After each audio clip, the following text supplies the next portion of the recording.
Hello and welcome to the Unpruned podcast. My name is Sarah Brown and this is a series of garden organic interviews where we let our guests chat at length on a subject which is close to their heart. You may have heard them speak in our monthly podcast, but here we give the full interview. Often the topic is too important or too riveting for us to press the edit button. In gardening terms, you could say we're happy to leave their words unpruned. Our guest this month is Dr. Ian Bedford. Ian is a renowned entomologist who has studied insects all his working life. He and Chris talk about the drastic decline in insects. For those of you who heard Ian talk in our April podcast, it's really well worth listening again, because in this longer version we hear more about Ian's particular guide to organic gardening, where he thinks garden centres can help, his love of butterflies, and how he's witnessing the impact of climate change. But before we start, I'd just like to thank our sponsors, Viridian Nutrition. Viridian produce a range of award-winning ethical and organic supplements, which include vitamins, minerals, herbal oils and balms. I love the way they call themselves the vitamin company with an organic heart. Their supplements are stocked in over 1,000 specialist health stores across the UK. So to find out more, visit viridian-nutrition.com. That's Viridian, spelt with a V for Victor. And now we join Chris and Ian down the line. Well, another treat for me on the Garden Organic podcast today, because I'm with, and I've known for a while now, Mr. Ian Bedford, who's former head of entomology from John Innes Centre, who's now very busy. I think you're probably busier now than you are ever, aren't you? I am. It's been quite surprising, really. And been retired for a year now, just over a year. And you always hear people saying, once you retire, there's never enough time to do anything. And I can guarantee it's true. I just wonder, I don't want to shock people, but how badly have insect levels declined in recent years? Yeah, well, since the 70s, they reckon that about half the insect numbers around the world have been lost, and it's continuing to decline. And there's about 400,000 species that are heading towards extinction at the moment that are known about. You look at the tropical rainforests, they reckon that, we're losing species that have never had a chance to even be discovered. And some of these things hold such amazing, vital pieces of things which actually help the human race. I mean, even down to things like spiders. I mean, the work that's being done now on spiders' webs to find that the webbing is much stronger than steel. And that you can actually put spiders' webs into a weave and stop a small bullet from going through. It's phenomenal stuff. And you think how you could actually, well, it brings to life, doesn't it, the Spider-Man stories where you can protect yourself with something that spiders have developed over millions of years. Yeah, the sad part of actually losing these species before they're discovered is that there could be so many wonderful cures and things to problems that we actually currently have, and we'll never get to know about it. It's kind of like we're burning down a natural laboratory, isn't it? That is that kind of good way to analyse it. And I suppose listening to that, to me, that's a brilliant rallying call for everyone out there to be more concerned about this. I know Garden Organic would embrace that. And do you think that's down to our chemical use? What would you put that down to? Well, I think it's a combination of things, but I think chemicals have definitely played a role in this. I mean, we've been using since the sort of late 80s the neonicotinoid pesticides, which are very long-lasting, and they get into the soil. They have been used as seed treatments for major crops such as wheat, oilseed rape, sugar beet, and the active ingredients stay in the soil. They move through the water, they go to the margins, they get taken up by the wildflowers, and because such a large quantity has been used on the seeds, estimates are it's probably around 15% of the chemical that's on the seed gets taken up by the plant. The rest stays in the ground, moves out to the margins, and you end up with contamination of all the wildflowers around the crops. So that's been the big problem with this, and these products have been banned the past 4 years now, but they're still in the soil. They last many, many years. So it's the longevity of the chemicals is a real major issue. The fact that they don't just disappear. Because we're always told with glyphosate, once it hits the ground, it's neutralised. Is that a myth? No, that those types of chemicals do have break down very quickly, and so does pyrethrum.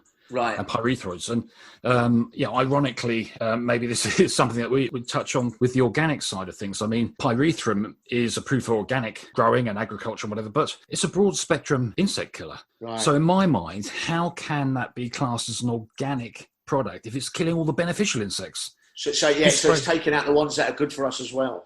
Exactly. People don't know what they buy. They buy bug killer. They take it off the shelf in the garden centre. They don't look at the little small writing on the back to see it says pyrethrum or acetamiprid or thiacloprid or whatever. And they don't know that that is a long, well, in the case of the neonicotinoids, a long-lasting insecticide, or with the pyrethrum, that it's a broad-spectrum killer. So you spray it on your rose aphids, you kill ladybirds, you kill ladybird larvae, you kill the lace wings, the parasitic wasps, everything else that's there building up to try and control the aphids naturally. So I'm a great believer that, we have to try and find alternatives to these broad-spectrum chemicals, and they have a use in protected growing, but not in the wider outside garden environment. I don't want to use any kind of spray in my garden, especially on my allotment, because I eat that Exactly. produce. Yeah. So it's understanding insects, when they're going to be active, when they're not, understanding life cycles, I suppose. Is that a good part of maybe able to predict and get healthier crops? Absolutely. It's an understanding that healthy ecosystems depend on healthy food chains. And that means you start off, at the base with your plants. I mean, they're the things which get eaten, first of all, by the first base of insects, but they're then controlled by the next layers. So unless you actually allow that to happen, and you're going to have to put up with a little bit of damage to begin with, you're not going to end up with a healthy environment which is managed naturally. You have to allow time for the predators and parasites to build up, because they don't breed at the same rate as the initial bugs that infest the plants. And if you look at a typical year, and we go back to the roses again, the first things you see on the roses are those aphids, but they're there as a major food source for the blue tits. But while the blue tits are taking lots of those, you're also getting the ladybirds waking up, laying their eggs on the plants, so their eggs can hatch into the little grubs that will start eating the aphids. You'll get the parasitic wasps emerging. You'll have the hoverflies laying their eggs. So eventually you end up a whole community which is balanced by the good bugs who feed on the bad bugs. And theoretically, you should be able to just let your garden get on with it.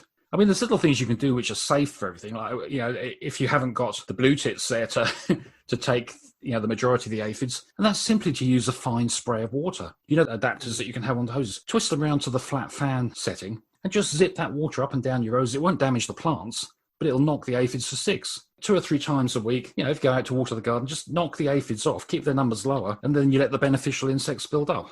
It's very, very simple, but it does involve understanding not only the life cycles of the pests and the beneficials, but how they work together. And patience and observation, on my allotment, I tend to put in plants that are going to encourage predators, like fennel for hoverfly, that kind of thing. How about what I tend to do is I plant them in strips along the sides of my allotment, so it covers the whole length. Is that a good idea? What are ways we can encourage predators in to keep control of things like aphids? Well, certainly, because I think the adults of things like the parasitic wasps and the hoverflies and lacewings, they will feed on nectar. So you need something that's high levels of nectar to draw them in initially. Then they will find out that there's the good food source there for their grubs, their larvae, so they'll lay their eggs on them. But a lot of people will be growing these things as companion plantings for other reasons, because there's plenty of literature out there showing that you plant I don't know, there's one that I was thinking that rosemary is something that's supposedly going to deter carrot root fly. Well, it might do, but the rosemary then attracts something like the rosemary leaf beetles, which will then go feed on your lavenders. So it's a case of you've got to put together a really sort of nice package, but to look at every component of it and make sure that you're not actually creating more problems by doing this than by leaving it alone. So in a way, I suppose companion plant, it's one thing, you couldn't describe it as scientific, really, could you? It's something that gardeners have done for a long time. Yeah. But actually planting to encourage predators, that's a bit more accurate in a way. Yes. Well, we know that, that by planting plants which are very colourful, things which have high levels of nectar, you'll not only get those types of beneficial bugs that we just mentioned, but you'll also bring in the pollinators. So you'll have the bumblebees and the solitary bees and that, which will then help to pollinate the crops that you're growing as well. So, I'd say to people that the best thing to do is to have some of these really brightly coloured and high nectar producing plants in tubs, and to move them around the allotment or around where you're growing as and when the various crops need pollinating. So, when your courgettes come into flower, for example, you can bring this big tub of highly colourful plants near to the courgettes or the beans or whatever, and get the pollinators to come in to work on them as well. So, it's just putting a nice little package together. And there's no harm at all in following some of the suggestions that are made through the companion planting literature. Garlic, for example. What's wrong with just planting bulbs of garlic around everywhere? You don't have to actually have them in lines. Just pop them near where you think there's going to be aphid problems, and hopefully they'll help to reduce the aphid numbers. But there's some other things as well, which I actually looked at on a science level. You probably heard about planting marigolds to repel whitefly. Well, it does have an effect on whitefly, but it doesn't repel them. What it does, the actual colours of those marigolds, the bright oranges and yellows, attract the adult whitefly. And if you look under the petals, you'll find lots of these whitefly just sitting there, and they even lay their eggs on the petals. So it actually keeps them off your tomatoes. You're encouraging them in a way.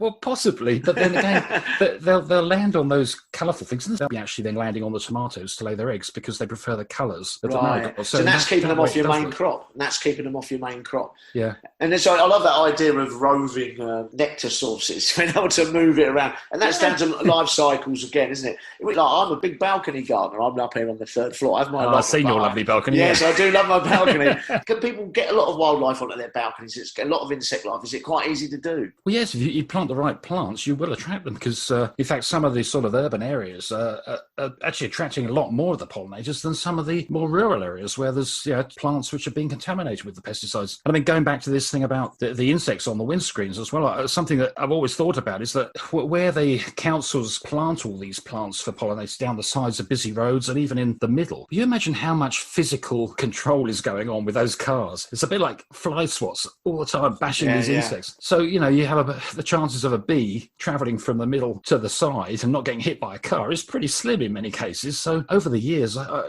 think that results in phenomenal numbers of insects being killed. Well, when I go fishing, it's a different subject matter. I go very early on a Sunday morning, and I'm always shocked about the amount of dead animals on our roads. And so I wonder do we set up corridors for these for both insects and wildlife, and to make sure, because traffic is a big issue, isn't it? It is, and in fact that's something that's happening now. We've got these things called bee lines, you may have heard of, where people are actually setting up these corridors for the bees to move from one place to another. And there's one that I was looking at online. They've set up this bee line right across Wales. Fantastic, and it just means so many people can get involved as well with this. And I've always said that everybody who has a garden has a part of that big jigsaw puzzle. If you know what is good for these beneficial bugs, we can all contribute. We can all be part of that big jigsaw puzzle to try and improve the environment. So in a way, organisations like Garden Organic, the work you do, joining this, all these, but we need to be out sort of fighting that corner.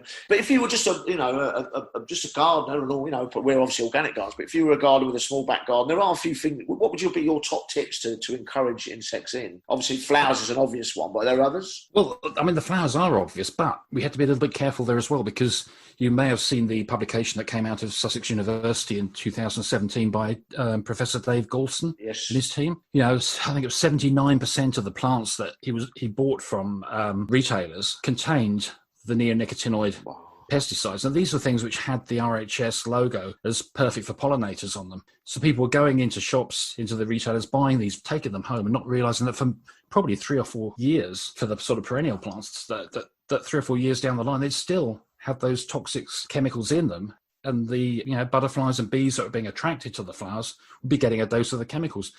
And many people that I've spoken to about this are really angry, that they've gone out and spent their money on plants particularly for the pollinators in the garden, to find that they've actually been contaminated. So that would be a great starting point to try and stop this use of them. But it's all about traceability. I find around here that when I go to a garden centre, I can ask and say, can you guarantee these plants haven't been treated with systemics? And most of them go out of their way to find out. There's a large garden centre down the road. While I was there, the guy phoned up his suppliers and could tell me which plants had been treated and which hadn't. But wouldn't it be great if these garden centres actually labelled plants? So is that the answer, do you think? Just clearer messaging about source, basically. That's what we're talking about, isn't it? About where stuff comes from and how it's being produced, whether it's local, that kind of thing. Making that messaging far clearer is a big step forward. Absolutely. And I'm sure that many of the producers of these plants probably don't realise how long these chemicals last for, because, they'll use compost that have the chemicals already mixed in with it to grow their little seedlings on and their plants on, and not know that by the time, 2 or 3 years down the line, when people are still delivering toxins to that garden environment. But most people, I haven't come across anybody who's actually said that, we should cover this up. They've always wanted to be open about the fact that chemicals and give people the choice. And I think the garden centres that did this and identified which plants had been treated would be quite surprised at how the sales changed, because people would go to those areas to buy the plants which hadn't got the chemicals. So in a way, it's an opportunity for horticulture, isn't it? It's an opportunity because we could be leading from the front on these things. We could open up new horizons, couldn't we, in how we're perceived if we get this right, especially the retail end of things. Absolutely. Yeah, and it's not just with the plants. It's with, the products that you could use as alternatives to these broad spectrum chemicals. And there's plenty out there now. I mean, before we got into this lockdown situation, I was visiting garden centres and giving them this idea that they should set up these green zones where people could come in and not have to try and search through the back label of a product to find out what the active ingredient was, and then to try and identify whether that active ingredient was toxic to beneficial, but to purely go in, walk to an aisle which said safe products, the green zone, take anything off the shelves there and know that it wasn't going to harm the bugs in their garden that they didn't want to harm. All the garden centres, to be honest, that I spoke to about this were very, very keen to do so. If I go to a garden centre, there's a rack with gloves in it, there's a rack with secateurs, there's a rack with Wellingtons. You're saying there should be a rack where it goes, these products are going to be guaranteed green safe. Yeah, that's what you're looking at. Absolutely. And in the case of the slug control methods, why would people really want to use slug pellets which kill all the species of slugs when out of the 42 species we have in the UK, only 6 or 7 are a problem? They'll be killing all the good slugs as well. But if they have a choice to actually use an effective deterrent and to protect the plants by putting something around them which offered a fairly good level of control, but it didn't kill the slugs, that's a far better thing to do, because it then leaves the slugs there for the wildlife that feed on slugs as well, and we start to see an increase in the number of thrushes that we get in our gardens, and, even down to slow worms, which feed on the little grey Drosera slugs. Years ago when I lived in Brighton, we could find slow worms every year in the garden. You'll be glad to hear I found one on my balcony, not my balcony, on my allotment yesterday. But you're right, they were rare. Yes, I did a big one as well. But I think that's because I just don't use any chemical on there. I just don't use any at all. I wonder whether that's part of it. But you make a really interesting point there, that not all slugs are bad, because I just don't think people know that. They slug, got to destroy it, end of story. And I see pellets being used on out and about. It's just not just to put a few pellets. They absolutely smother it with pellets as well. So what kind of effect is that having on the soil? Oh, exactly. I mean, there are very strict guidelines for commercial growers to use slug pellets. It's what's that? Is it 200 pellets per square metre per crop per year? That's the maximum they could put on. But as you've said, I come across many people who said that they turn their borders blue with them because they hate the slugs so much. But, those are chemicals which are going to be taken down into the soil. And in the case of the metaldehyde, it gets into all the water courses. When it was due to be banned, I think it's the beginning of this year, but that's now been delayed. They put that back, yeah. Yeah, so at least by the end of March 2022, metaldehyde will be banned from use. But I only heard today from somebody who was quite concerned that people are wanting to stockpile these now because, for people who aren't too concerned about protecting the environment, and the metaldehyde in particular is incredibly toxic to mammals and birds. I was shown some agonizing, horrible pictures of hedgehogs that had died through eating slugs that are fed on metaldehyde pellets, and they're all twisted where they died in agony. And I think if people saw that, they would never use those pellets in their garden again. But we have to be very careful how we deal with the removal of pesticides, because we still need to produce food. Mm-hmm. And if we do ban all these things, then it leaves the commercial growers without anything to protect their crops. And then we're in another big pickle. But, as far as home gardeners go, I don't think there's any reason, as you've said, for anybody to use chemicals in a garden environment where we can tolerate a little bit of damage. So in a way, that's right. So I don't think there's any reason for the consumer to be using chemicals at all. And as far as farming, that's something we need to work towards, is what you're saying. We need to be looking at biocontrols, things like Encarsia, obviously, the parasitic wasps, this kind of stuff. There be organic methods out there, but doing it on scale is a challenge. It is, and particularly for field crops, because it's very difficult to use biocontrol in a field crop environment. And everybody's so sort of fixated with having perfect veg now. You see the amount of veg that's actually wasted because it isn't the right shape or whatever. Yeah. We have to be more tolerant of that, I think, as well, because the only way that the growers are getting this perfect veg is by controlling the things that make it imperfect. It's a very difficult juggling act, I think, to get to that point. But We've just seen with the oilseed rape crops that when they took away the neonicotinoid pesticides that were being used to control flea beetle and the Brevicaria nebraska, the mealy cabbage aphids, that those numbers slowly increased, even though there'd still be residual chemicals in the soil, but they'd be depleting. But these pests became such a big problem that growers were not able to actually produce a viable crop. And is that in a way people like yourself and that are working towards that goal, and people who are in agriculture, scientific agricultures? Is this is there a good look at it? Are we all having a look at this now, is what I'm saying? Yeah, I mean, it was one of the key things that goes on at John Innes, particularly when I was there, and will be going on, as we speak now, that looking for alternatives to protect crops. And it's difficult because you kind of have to juggle, as you said, the environmental issues as well as, the ethical side of things. And at the end of the day, be able to produce enough food to feed an ever-increasing 7 billion population. people. So in a way, you could say that it's humanity's biggest challenge in a way, isn't it? Because obviously, it's environmental and we all need to eat. So it's the big subject matter in it. That and obviously destruction of natural habitat, which is obviously being done so we can all eat as well. Coming back to the little humble gardener and his 8x8 in his back garden. This year was amazing for black aphid, wasn't it? Black fly. I had incredible amounts of it. But you're saying now out in the consumer market, there are products we can use to control those things that aren't going to damage the environment. Yeah. Well, I also had problems with the black bean aphids on my broad beans, and just using that the hose extension thing. I'd just go there and I'd be zipping off the most highly populated things and kept it totally under control. And the ants were still there going up and down and trying to re-establish honeydew.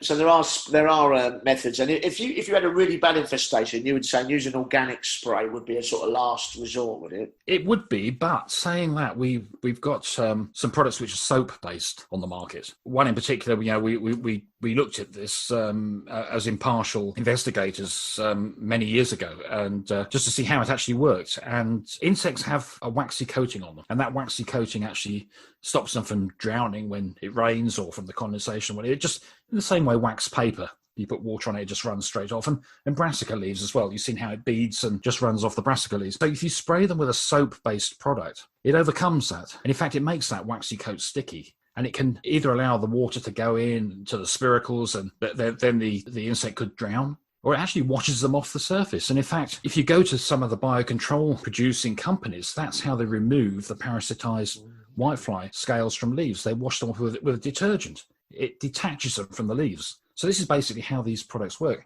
And the more robust insects, which would be the beneficials, the ladybirds, and the bees and things like that, they're not affected by this. They can pull away, from these soap-based sprays. So I would say if you do want to use a spray, go for something like, this one's called SB Plant Invigorator, which I'm sure you've heard of, but yes. It's not okay for organic use because of the legislation or the rules, because it contains synthetic soaps in it, but it's a darn sight more, safer for the environment than a pyrethrum, which is quite bizarre because, you go and spray with pyrethrum, you will kill everything that spray touches, and yet that's an organic spray. And this is where I think there's some things which need to be sorted out in the future, because particularly with the people I talk to at the garden clubs, the vast majority think as soon as it has the organic label on it, it's classed as safe, and they're quite horrified to think that something is a chemical but it's still classed as being organic. Like you say, labelling, that kind of stuff, making sure that the information's clear. That's the way forward, definitely. But how many companies would produce a product and have right on that front label saying kills aphids but also kills bees? It's not going to sell it. Yeah. But it's true. That's what. And I suppose in a way that's almost a law issue as well, isn't it? Or do we allow these products? Do you think it comes down to legislation? Some of it. Yes, I think. Well, it's all down to giving people choice, isn't it? I mean, there's going to be people who won't mind risking the beneficials so long as they can actually control the bugs on their crops. Well, that's fair enough. But from my experience, the vast majority of people I speak to want to protect that garden environment, and they get quite angry and are shocked to know that they've been doing things which will have been damaging the wildlife. And that is because they haven't been given all the information. So this is going back to this thing with the retailers, that if the manufacturers of the products can't clearly identify the issues beneficial wildlife will have caused by their products, then it has to be the retailers which give the information to the people. And I think in the long run, people will learn to respect the retailers a lot more if they're giving this sort of information. And so that you could go into a shop and come away feeling happy that you've got something that's not going to affect, the bees, the butterflies, and the hedgehogs and frogs and toads, etc. Yeah, the demand's growing, isn't it? People are more and more aware of the fact that they don't want to carry on polluting their planet as much as they have been in the past. So the ignorance is lifting, but obviously retail and all of us as individuals need to make sort of that effort, don't they? Yeah, absolutely. And also the other thing is that people think if you're going to protect the wildlife, you end up with a real sort of messy garden that has to basically look like some sort of the wilderness, and that certainly isn't the case. And I mean, with my family here, and particularly my wife, who doesn't like bugs very much, and certainly, she married the right man then, Oh God, yeah. but she needs a nice, tidy garden, and she sort of said that wouldn't it be better just have a lawn with pretty flowers all around the outside or something? Well, no, we definitely not have that. But I do have what I call a tidy garden, but all the borders are set up so that it's good for wildlife. I plant the plants which I know will attract them, give shelter and protection, as well as the food of the wildlife. And I keep an eye open for what visits the garden as well. And, I noticed that I was getting a lot of brimstone butterflies, for example, coming in to feed on the buddleias and the verbenas and that. And I know that the only host plant that their larvae feed on is buckthorn. So I bought some bare root buckthorns a couple of years ago, put them all around the edge of the garden. And this year, loads of brimstone caterpillars. So it's worked, They've stayed in the garden, laid their eggs. And mixing the planting, like you say, having buckthorn, but having it doesn't have to be all too much of the same thing, does it? I mean, my balcony, I think one of the reasons it's successful is I grow a lot. I try to mix the cropping up as much as possible, as edibles, as herbs, as roses. So you just mix things together. Is that a good idea? Absolutely, yeah. No, that is the way to go. I mean, I was quite sad last year as well, because at the bottom of the garden I had this wonderful ivy hedge. And there was a fence there years ago, but the ivy took over and the wooden fence did. But the plot at the bottom was bought by somebody who then decided to build a big house there and take that hedge down and put up a nice concrete and wooden thing. So, I could see the impact it had on the garden there by losing that ivy. So what I've done now is to start planting things on my side which are natural, things like the hawthorns. And you can get amazing different colours. And this spring, I had the double white flowered hawthorns, the pink hawthorns, the deep red ones, all mingled in together. It looked amazing. Yeah, brilliant. And I'm going to, trim those. So I've basically making a cloud hedge, if you know what I mean. Yeah. So it's just, up high, so I can still get underneath, and I'm planting raspberries under there. But so mixing that, making sure you've got like a mosaic, isn't it? I suppose, of planting. It is. Yeah. But it's just keeping aware of what's going on in the garden as well. And some things won't work. And some things will. I had some success last year, but I've always tried messing about with companion planting, and it's never really worked. But I actually grew some rhubarb and then put the runner beans up to grow through the rhubarb. And I thought, well, the leaves are going to protect the young runner beans from the frost, so I can plant them in earlier. Uh-huh. And sure enough, the runner beans came through. And when they got up and started cutting the light out, the rhubarb produced longer stems and sweeter stems, and it was fantastic. Wow. So really good crop of rhbarb and a really good crop of... I'm going to try that, mate. I'm going to try that. That's a good tip, that is. I have to ask as well, I mean, you're like me as a plantsman. It's very hard to pin certain things down when it comes to favourites. But what do you enjoy most seeing? You mentioned the butterflies there. What do you enjoy most seeing in your garden? What gives you the biggest buzz? Well, it definitely is the butterflies. I mean, that's how I started off my love of entomology. I was born in Brighton and used to spend my youth running around the South Downs. Those are amazing days. I'm a Brighton lad, mate, so I know it well. Yeah. Oh, yeah. Yes. Brilliant. But it's I remember. Your mum and dad used to just say, "Get on your bike, clear off. We don't want to see you till tea time," and you'd cycle off for miles, and nobody worried. And you probably know, there's an old railway embankment as you come down from Devil's Dyke that goes... Yes, I know it well, yeah. I used to go down there, and I'm not kidding, it was a job not to tread on butterflies. There were so many, absolutely astonishing in those days, but sadly you do not see that anymore. So they're particularly sensitive to climatical changes and chemical changes, so they're the first to feel it, aren't they, in many ways? They are. In fact, they're used as an indicator as to the health of ecosystems, because where the butterfly populations are declining, there's something not quite right. And they've been hit quite badly with these neonicotinoid pesticides, and there's a direct correlation between butterfly decline rates and where these chemicals have been used extensively. And East Anglia, unfortunately, is a place where butterfly decline is pretty serious. Up in Scotland, where they don't use those chemicals so much, it's stable, but it's still not good.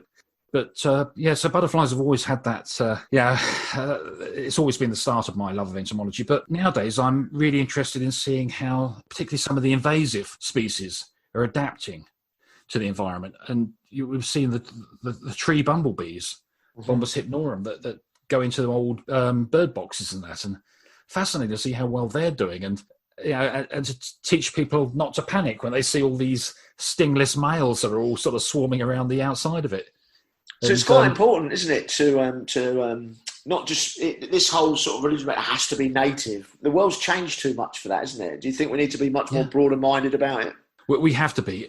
We know that the climate is changing, and we can see that with so many different species as well. And we've got cases of dragonflies and damselflies where species have basically disappeared and they've been replaced by other ones that have come in from Europe and are doing really well. And we are seeing that with the butterflies. We're seeing species like the silver-washed fritillaries that are now coming back to areas where they were known to be before, but they're not just coming back in sort of small numbers. They're doing incredibly well.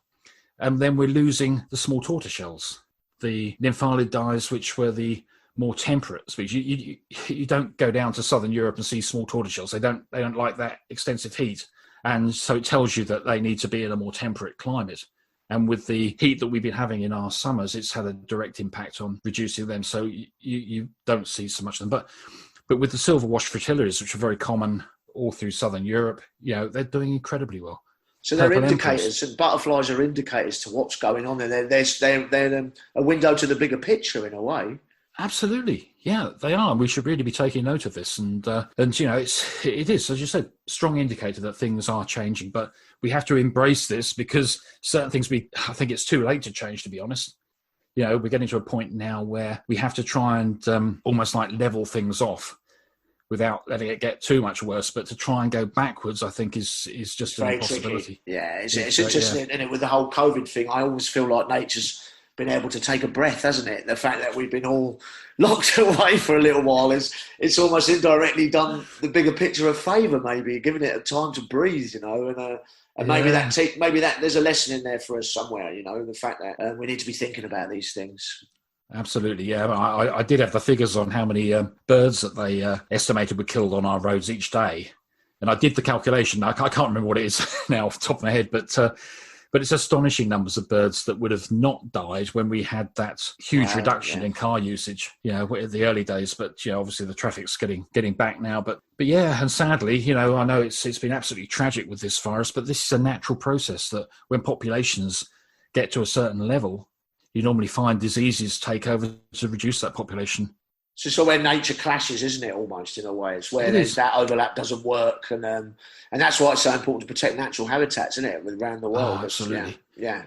But there is some incredible work being done. I mean, you're probably aware of the Nep estate. Yeah. To see how to revert from a farm into a nature reserve, and the stuff that's come back there is absolutely and it's incredible. Quite quick, isn't it? I remember being in Africa years ago, and it was Mount Cameroon, and it's volcanic. And actually, you'd go to one that was 20 years old, it'd be like the surface of the moon. And then you go to one that's 30 years old, it'd be all coated with orchid and fern, and there are loads of insects on it. And then you go to one that's 80 years old, it'd be a little forest up to you. So nature, if given it time, it will recover, wouldn't it? It will recover. Oh, absolutely. And we've seen that so many times with things, but it's so dependent on the environment. And if the environment has changed significantly, all the species that exist in that environment have to adapt accordingly, and the balance has to be restored. The things which are weaker will disappear, the things which are stronger and the ones which can deal with those sort of changes in environmental conditions will take over. But it still needs to have that interaction between all those different components. So it's like a succession, isn't it? Like a succession in a woodland. You get the smaller, the short-living variety of species coming in first, and the longer species. You need to leave it to have that process. Exactly, it is. Once you start looking into this and understanding these systems, it's just absolutely fascinating. It is really, and it's almost like a light bulb moment. Sometimes you think, oh yeah, that's why it does that, because and things have evolved, along those lines. Just like the blue tits have evolved to have their young very early on, which coincides with the high levels of aphids and little caterpillars that they collect. Everything's happening for a reason, eh? Well, you're isn't it? You're very passionate about it. I know that you're really busy. I know you're a man in demand. But tell us about your speaking circuit, because I know you do a lot of gardening clubs, this kind of thing. There might be people listening to this who would love to book you. So give us a bit of info on that. Yeah. Well, the talk sort of started about 4 or 5 years ago. I was asked, by some local clubs to go and give a talk, and thoroughly enjoyed it. And to be honest, I didn't want to charge to begin with.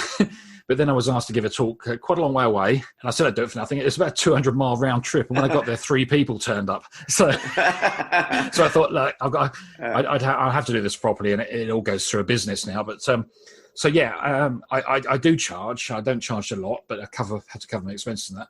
I got asked in about end of July whether I could do a Zoom talk, and I thought I'd never done this before, so I decided to try it, and it worked really well. And then I realised that I can now give talks to clubs all around the country and not incur any travel expenses. And keep your carbon footprint right down. Exactly. Do that for the basic cost of a local talk, and more clubs are finding how useful Zoom can be in keeping their clubs together. But I also do a fair bit on radios now. I'm the local bug man for Radio Norfolk and Radio Suffolk. You go down to you work with Toby, don't you? Buckland, you do stuff with him as well, don't you? But yeah, so Toby's been asked me to do the bug clinic there for 3 years now. I think I do that at garden centres as well. I just hold an event. So it'd be like a butterfly. Some of them I gave a talk at, and then I'd sit down and people would come along and ask questions, and I can examine plants that have got holes in the leaves and things like that. And with Toby again, Toby's got his Sunday morning show for gardeners on BBC Radio Devon, and every week now I have to record a 3-minute piece on a particular bug. It's been going on for probably... That's brilliant. Let's face it, you've got plenty to choose from. They're not going to run out of them just yet, I would say. I don't know. I've done this for 2 years now. I think I've got about 80 different bugs I've spoken about, and I'm thinking, what can I talk about now? So you're getting to the end of the line a little bit. So if someone wanted to book you, someone wanted to, I want Ian Bedford to either do it by Zoom or come to a garden centre when things hopefully have returned to a bit more normal. Is it easy to do that? Were you just a website or something we can get hold of you on? Yeah. Well, I have got a web page that's set up. I mean, best thing to do is just go on to, it has to be Google. It doesn't seem to work with the other searches. But if you just type Ian Bedford speaker, and there's some contact details there where people can get in contact. But yeah, as you can probably tell, I really am passionate about talking to like-minded people and enthusing people to try and get their gardens as environmentally friendly as possible and to help. Mate, I love it. I like to chat to you for a week, mate. It's brilliant. Yeah, I remember when we first met. Obviously, I'm a very passionate gardener and entomologist. Yeah, it's just great coming across people who are just so enthused about what they do. And on behalf of Garden Organic, I'd like to say a big thank you for taking time out today and chatting to me. No, it's a great pleasure. Thank you. I do hope you enjoyed hearing Ian and Chris chat. Thank you for listening. And don't forget to subscribe to our organic gardening podcasts. Every month we have a new guest, plus helpful tips and advice on how to grow the organic way. Bye for now. Our thanks to Kevin MacLeod for the music.